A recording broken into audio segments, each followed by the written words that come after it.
আসসালামু আলাইকুম। কেমন আছেন সবাই? আশা করি সবাই ভালো আছেন। আমি এখন অবস্থান করছি চুয়াডাঙ্গা জেলার আলমডাঙ্গা থানার বধ্যভূমিতে। এই বধ্যভূমিটার সাথে আসলে বাংলাদেশের যে মুক্তিযুদ্ধের ইতিহাস, সেটা সরাসরিভাবে জড়িয়ে আছে। তার আগে আপনাদেরকে একটু বলি যে বধ্যভূমি জিনিসটা আসলে কি? বধ্যভূমি জিনিসটা হচ্ছে মুক্তিযুদ্ধের সময় যখন পাক হানাদার বাহিনী, মিলিটারি এবং রাজাকাররা মিলে আমাদের এই বাঙালিকে যখন নির্মমভাবে যে হত্যা করত, এই হত্যা করার জন্য তারা একটি নির্দিষ্ট একটি জায়গা, একটি স্থান বেছে নিত। সেই জায়গাটাকে আসলে বলা হয়ে থাকে বধ্যভূমি।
তো এই বধ্যভূমির পাশেই যে আলমডাঙ্গা যে লাল ব্রিজ নামে পরিচিত যে ট্রেনের যে ব্রিজটি, আসলে এই যে মুক্তিযুদ্ধের সময় এই যে ব্রিজের এখানে যে সমস্ত ট্রেনগুলো যাতায়াত করত, এই সমস্ত ট্রেনগুলা পাক হানাদার বাহিনী রাজাকাররা মিলে এই ট্রেনগুলো থামাতো এবং সেইখান থেকে মানুষজন ধরে নিয়ে এসে, নিরীহ আমরা বাঙালিদেরকে ধরে নিয়ে এসে এখানে গণকবর দেওয়া হতো। তো এখানে এই সেই ইতিহাসটা আসলে ফুটে উঠেছে।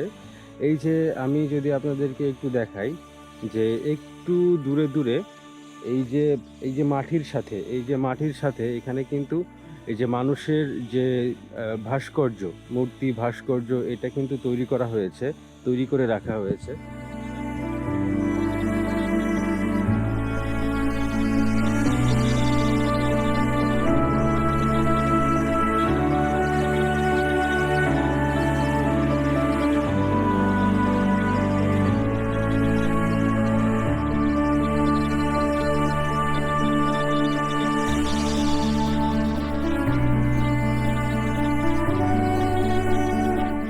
এই যে মানুষের যে মাথার ন্যায় যে ভাস্কর্য এখানে মাটির সাথে তৈরি করে রাখা হয়েছে, এটাই কিন্তু আসলে সেই ইতিহাসটাকে আসলে তুলে ধরে যে মানুষকে কিভাবে নির্মমভাবে চোখ মুখ হাত বেঁধে এই মাটিতে এভাবে গণকবর দেওয়া হয়েছে। তো সেই ইতিহাসটাই এখানে ফুটিয়ে তোলা হয়েছে।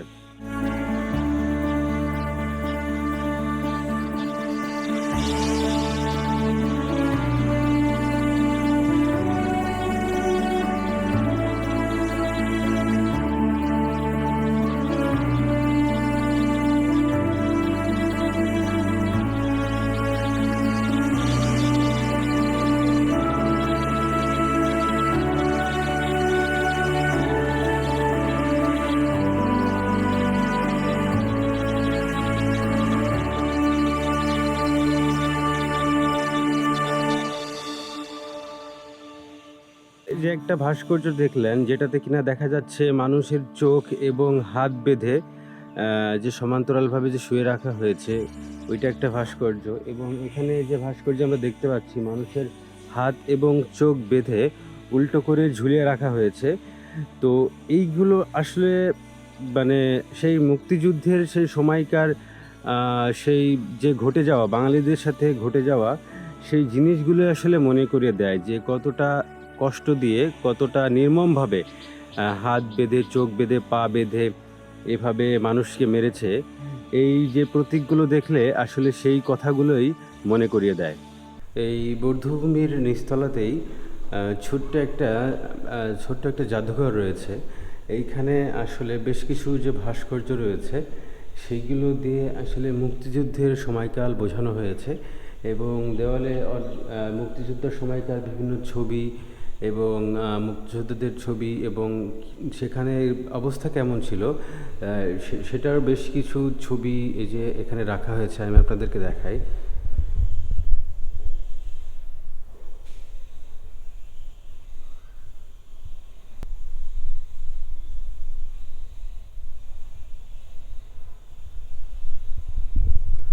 ওই যে ছবিতে দেখানো আছে হার্ডিঞ্জ ব্রিজের উপরে আসলে যে ট্যাঙ্ক সেটা উঠে গিয়েছিল। তারপরে এই যে পাকিস্তানি বাহিনী যখন আত্মসমর্পণ করছে সেগুলোর ছবি এখানে দেওয়া আছে। মুক্তিযুদ্ধ পরবর্তী মানুষ যে উচ্ছ্বাস করছে সেগুলোর ছবি দেওয়া আছে।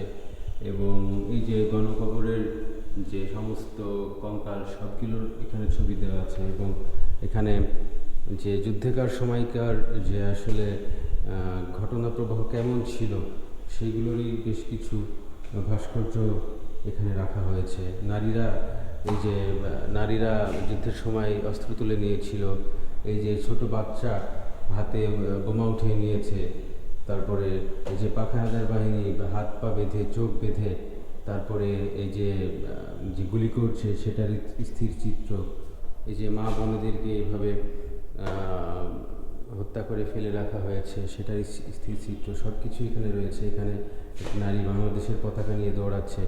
সব কিছু মিলে আসলে সব কিছু মিশে আসলে বাংলাদেশের মুক্তিযুদ্ধের অবস্থা কেমন ছিল সেটারই কিছু বর্ণনা এখানে তুলে ধরা হয়েছে। এই বধ্যভূমিতে যারা শহীদ হয়েছেন, যাদের সমাধি এখানে রয়েছে, যাদের প্রাণের বিনিময়ে আসলে আমাদের দেশটা স্বাধীন হয়েছে, সবার প্রতি শ্রদ্ধা এবং সম্মান জানিয়ে আমার এই ভিডিওটা শেষ করছি।